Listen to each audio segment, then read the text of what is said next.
और यहाँ पर भारत से खबर शामिल करते चलें। भारतीय फिल्म स्टार राजपाल यादव, जिन्हें किंग ऑफ कॉमेडी भी कहा जाता है, आखिरकार वो भी पाकिस्तानी डांसर महक मलिक और पाकिस्तान की तारीफ किए बगैर ना रह सके।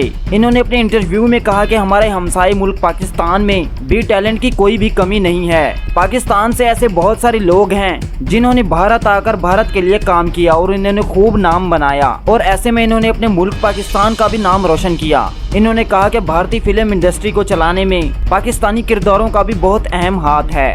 इन्होंने मजीद कहा कि पाकिस्तान में मौजूद फीमेल डांसर्स किसी भी फैशन मॉडल या किसी भी प्रोफेशनल डांसर से कम नहीं है। इन्होंने कहा कि इन्होंने एक मर्तबा पाकिस्तानी डांसर महक मलिक की एक छोटी सी क्लिप देखी थी जिसमें वो एक इंडियन सॉन्ग पर डांस कर रही हैं। इन्होंने कहा कि इनको ये डांस बहुत ही ज्यादा पसंद आया और वो चाहते हैं कि महक मलिक अपना टैलेंट इंटरनेशनल सतह पर शो करे और ऐसे ही अपने मदाहों और चाहने वालों को खुश करते रहें। दोस्तों, महक मलिक के न सिर्फ पाकिस्तान में बल्कि इंडिया में भी करोड़ों की तादाद में फैंस मौजूद हैं जो कि महक मलिक से बहुत ही ज्यादा प्यार करते हैं और इनकी वीडियोस को भी बहुत ही ज्यादा पसंद करते हैं। दोस्तों, हमारे YouTube चैनल को सब्सक्राइब और साथ में मौजूद बेल आइकॉन को लाजमी प्रेस कीजिएगा और इस वीडियो को लाइक और अपनी राय का इजहार कमेंट बॉक्स में भी जरूर कीजिएगा।